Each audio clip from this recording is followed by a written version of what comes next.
രാമു ഒരു അലമാര 13,600 രൂപയ്ക്ക് വാങ്ങി.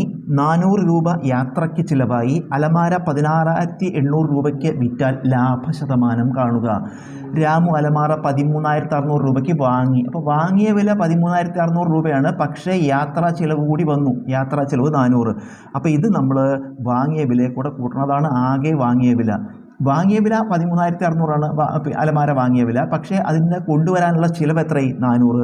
അപ്പോൾ ഈ 400 കൂടി നമ്മൾ ഈ വാങ്ങിയ വിലയുടെ കൂടെ കൂട്ടണം. അതാണ് നമ്മുടെ മുതൽ മുടക്ക്. അപ്പോൾ വാങ്ങിയ വില സമം 13,600 400 കൂട്ടുക. 13,600 400 കൂട്ടിയ 14,000 രൂപ. 14,000 രൂപ വാങ്ങിയ വില. അലമാര 16,800 രൂപയ്ക്ക് വിറ്റു. അപ്പോൾ വിറ്റ വില, ഇത് വാങ്ങിയ വില 14,000 രൂപ. വിറ്റ വില എത്രയാണ്? 16,800. അപ്പോൾ 14,000 രൂപയ്ക്ക് വാങ്ങി 16,800 രൂപയ്ക്ക് വിറ്റാൽ എത്ര കൂടുതലുണ്ട്? 2,800 കൂടുതലുണ്ട് അല്ലേ? വാങ്ങിയ വിലയേക്കാൾ 2,800 കൂടുതലുണ്ട് വിറ്റ വില. അപ്പോൾ ലാഭം എത്രയാണ്? ലാഭം സമം 2,800 രൂപ. കാണേണ്ടത് എന്താ?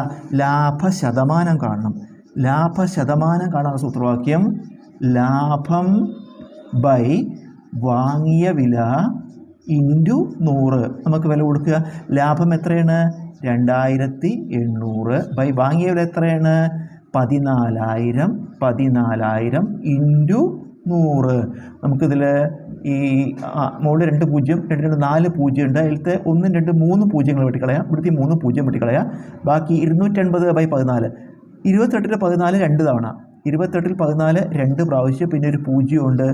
ലാഭശതമാനം എത്രയാണ്? 20%.